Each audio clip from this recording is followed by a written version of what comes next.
13h, 14h. Europe 1, 13h. 13h46 sur Europe 1, 13h, dernière partie avec vous Stéphanie Dumuriez. Aujourd'hui, Sarah Salman et Vincent Roy. Oui, absolument. Et on continue nos débats et je voulais vous faire réagir sur la déclaration ce matin qui a un petit peu attiré mon attention. Philippe Tabarot, nouveau ministre du Transport, qui se dit sur CNews favorable à une limitation du droit de grève dans les transports. Écoutez-le. Je suis un homme de conviction, je ne vais pas, parce que je suis ministre aujourd'hui, renier ce que j'ai pu déposer comme proposition de loi et le parlementaire que j'ai été.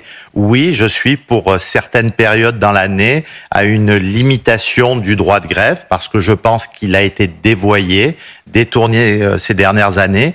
Que la grève, c'est quelque chose qui a pu permettre de faire avancer un certain nombre de choses dans notre pays, mais il y a déjà très longtemps, et qu'aujourd'hui, c'est devenu un préalable et plus un ultime recours. Et je pense qu'il y a des périodes dans l'année, selon l'exemple italien, où on pourrait sanctuariser ces périodes, notamment aux heures de pointe. Quelle période ? Sur la proposition de loi que j'ai déposée à l'époque avec Bruno Retailleau quand il était sénateur, et avec le président des centristes, Hervé Marseille. Oui. La période, bien sûr, des fêtes, la période des examens, si important pour nos jeunes, les périodes électorales, pour qu'il n'y ait pas ce chantage à la grève pour des jours aussi importants dans notre pays. Sarah Salman, ça a le mérite d'être clair. Effectivement, ça va pas forcément clair, faire à la SNCF. Mais rien de nouveau sous le soleil. J'ai regardé en 2007 sur Nicolas Sarkozy, il y avait déjà eu une proposition en ce sens.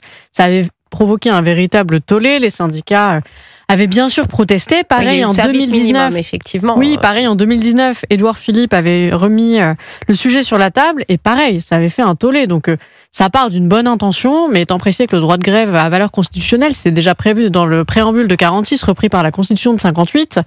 C'est aussi prévu par des textes supranationaux. Enfin, c'est vraiment un droit très très encadré. Donc sur le principe, oui. Donc c'est un effet d'annonce. Ah mais c'est un effet d'annonce, évidemment. Ouais. Mais ils ont raison. C'est-à-dire qu'il y a une prise d'otage des voyageurs qui est manifeste. C'est-à-dire qu'ils revendiquent tellement qu'à la fin, on ne les écoute même plus. Vous avez d'autres professions, les infirmières, les policiers, qui ne se plaignent jamais, qui ont des conditions beaucoup plus difficiles. Eux, il y a une phrase qui me vient, je ne sais plus de qui c'est, les syndicalistes sont tellement habitués à faire grève que quand ils travaillent, ils appellent cela une journée d'action. Oula, vous n'allez pas faire que des contents. C'est que quand ils ne font rien, ils appellent cela une journée d'action. Vincent Roy, alors Sarah Salman nous dit, la juriste, nous dit effet d'annonce, mais enfin, est-ce que ça serait souhaitable selon vous ? Ah oui. La réponse est oui. C'est plus aujourd'hui, c'est plus le droit de grève, c'est le droit au chantage. On prend les gens, c'est le droit au chantage. C'est vrai que ça devient systématique à chaque fois. Attendez, mais ça devient. C'est sûr. C'est à chaque vacances. Nous sommes déjà, faut être très clair, nous sommes déjà pour part la risée de l'Europe et d'une partie du monde, notamment anglo-saxon. Tout le monde se moque de nous. En France, on est réputé pour nos grèves. C'est-à-dire qu'on fait des grèves. La dernière fois que j'étais à Londres, il y avait des grèves. Regardez la citation exacte, c'est Coluche. Les syndicalistes ont tellement l'habitude de ne rien faire que lorsqu'ils font grève, ils appellent ça une journée d'action. Mais oui. C'était ça la phrase. Elle est tout à fait vraie. Mais elle est tout à fait réaliste. Mais oui. C'est tout à fait ça. Et vous voyez des gens qui sont effectivement pris en otage. Sarah a raison de mentionner. Peut-on imaginer, non, c'est suffisamment rare justement pour qu'on le mette en valeur. Peut-on imaginer, par exemple, que dans un service de soins intensifs, d'urgence, les gens se mettent en grève. Et les gens ont une conscience professionnelle dans ces services. Voilà. Alors pourquoi est-ce que dans le transport, et notamment à la SNCF... Alors c'est vrai qu'ils obtiennent des choses, à chaque fois, vous avez vu ce qu'ils ont obtenu. Quand on fait du chantage comme ça, vous obtenez. Ils obtiennent des choses, évidemment, puisqu'ils ont la possibilité de littéralement bloquer le pays. Voilà pourquoi. Et parce que devant eux, ils ne trouvent pas de gens qui ont suffisamment de courage politique. Voilà pourquoi ils trouvent des moyens. Que le droit de grève, qu'on ne touche pas au droit de grève, bien entendu. En revanche, ce à quoi on doit toucher... Il y a des limitations qui sont prévues. Ils ont 5 jours de préavis. Ce à quoi on doit toucher, c'est au droit du chantage. C'est de ça dont il faut parler, et pas d'autre chose. Mais non, mais je sais bien, mais j'ironise. Chers amis, je voulais vous faire réagir aussi à ce dispositif, comme chaque année, assez gros, un dispositif de sécurité pour le Nouvel An. On écoute tout d'abord Laurent Nunez, le préfet de Paris.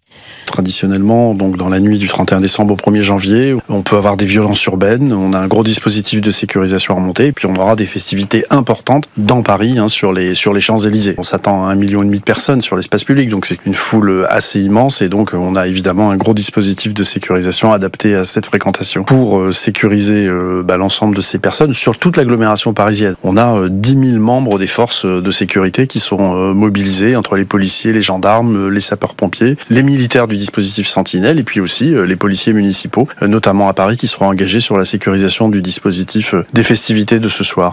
Ça, c'est juste pour Paris. Dans toute la France, ils sont 100 000. Heureusement qu'ils ne sont pas en grève. Non, mais eux, ils sont pas en grève. Ils se tuent à la tâche. Ils sont pas payés beaucoup. Ils n'ont pas beaucoup de reconnaissance. Il y a une partie de la classe politique qui leur crache dessus. Donc moi, je pense que déjà, on peut leur apporter notre soutien. Travailler un 31 décembre, je suis même pas sûre qu'ils soient mieux payés parce que c'est même pas un jour férié. Ils ont certainement quelques primes, oui, sûrement, mais ils ont déjà beaucoup donné pour les JO. Enfin, c'est pas facile pour eux. Après, on devrait. Enfin, c'est un aveu d'échec. C'est-à-dire qu'on est arrivé à un tel stade où on est obligé de déployer des forces de l'ordre XXL juste pour que ça se passe pas trop mal. On va compter demain le nombre de voitures brûlées et il y en aura. Donc moi je trouve que c'est quand même un aveu d'échec. Cette société devient absolument folle le soir où l'on se réunit de manière joyeuse pour faire la fête, pour imaginer, pour faire des projets sur une année neuve, etc. C'est le moment où l'on va s'en prendre soit aux forces de l'ordre, soit aux abribus, soit aux voitures qui vont stationner là et qu'on va prendre un grand plaisir à brûler. Mais dans quel but? Qu'est-ce qu'il faut avoir dans la tête pour faire ça? Et qu'est-ce que cette attitude dit de la société dans laquelle nous vivons?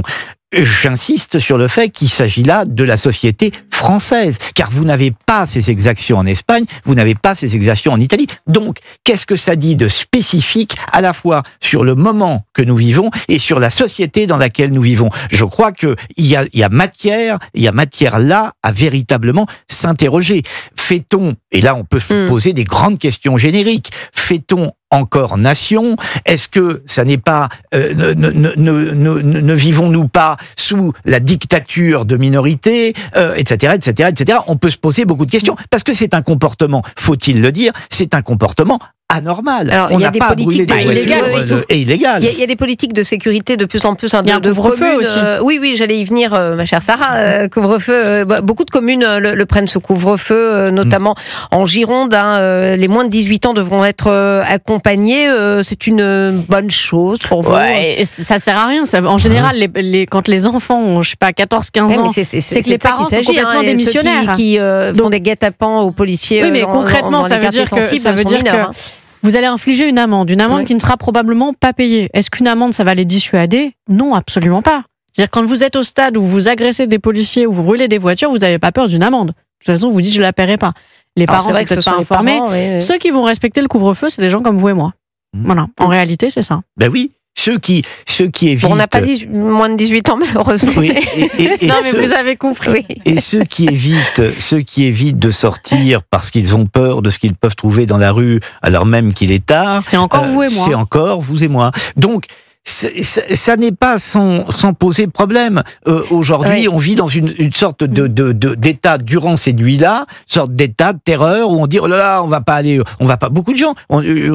J'étais sur votre antenne hier. J'étais aussi là. Des gens qui, oui, tu étais là. Et il y avait plein de gens qui disaient mais justement, on évite d'aller au restaurant parce qu'on ne sait pas ce qui peut se passer, donc on fait ça entre amis parce que si on sort du restaurant, etc. Mais c'est vrai qu'il n'y a plus la peur du gendarme parce que Sarah Salman. Alors ça, au-delà de la sécurité, j'entendais le même Philippe Tabarot, le ministre des Transports, ce matin sur CNews, dire, franchement incroyable, 10% seulement des amendes sont payées. Alors ça, c'est des amendes de transport. Le chiffre de 38% si on prend toutes les amendes, y compris celles qui sont infligées par exemple un tribunal. Mais les gens, beaucoup de gens ne payent pas. Il n'y a pas la peur du tout. Oui. Enfin, ça veut dire que vous avez des personnes qui défient l'autorité. Et ça se vérifie absolument partout. On défie le professeur, on défie absolument tout le monde. Donc ils n'ont pas peur du gendarme. Non. Mais alors les huissiers qui viennent, ça fait peur à personne. Non, les huissiers qui viennent, si, mais il faut arriver jusque-là. Parce qu'avant d'avoir les huissiers qui viennent, c'est que vous avez eu la mise en demeure, la relance, et 2 relances, 3 relances. Ça nous est arrivé à tous d'oublier de payer une facture. Enfin, vous l'avez recevée, la mise en demeure quand même. Bien sûr. Non, Alors moi, j'ai un peu de phobie administrative. J'attends quand même qu'on me relance. Oui, mais bon, à la fin, vous avez... Oui, j'aime bien attendre 2 relances, mais je paye. Non, mais évidemment qu'on paye. Le problème n'est pas là. Mais vous avez une mauvais exemple, Sarah Salman. Je paye, j'ai toujours payé. Non, mais si Sarah Salman était un exemple, ça se saurait de toute façon. Non, mais vous avez parlé d'autorité. C'est bien le problème de ce pays. Il n'y a plus d'autorité. Et les Français, vous l'avez vu, demandent précisément de l'autorité parce qu'ils voient bien que ce mot a été vidé, si j'ose dire, de sa substance. Il n'y a plus d'autorité. Pendant les JO, il y avait les gendarmes absolument partout. Et pendant le Covid, il y avait de l'autorité. Enfin, oui, de l'étranger quand même. Hein, oui, mais c'était absolument merveilleux. Moi, je me promène jamais seule le soir dans la rue. Dès qu'il fait nuit, je le fais pas. Et pendant les JO, on pouvait le faire. C'était extraordinaire. C'était une parenthèse. Évidemment. Mais rendez-vous compte que ce soir, il va y avoir 10 000 policiers à Paris. Quand on a réouvert Notre-Dame, il n'y en avait que 6 000. Ce soir, on en met 10 000. C'est-à-dire 4 000 de plus. Vous pourrez vous promener tout seul, Vincent Roy. Et vous avez même vu, pas sûr. Parce que vous avez vu que c'est 100 000 au niveau national, force de l'ordre, alors qu'on est, la jauge totale, c'est 140 000. Donc, vous voyez, on met le paquet quand même. Merci Vincent Roy, merci Sarah Salman.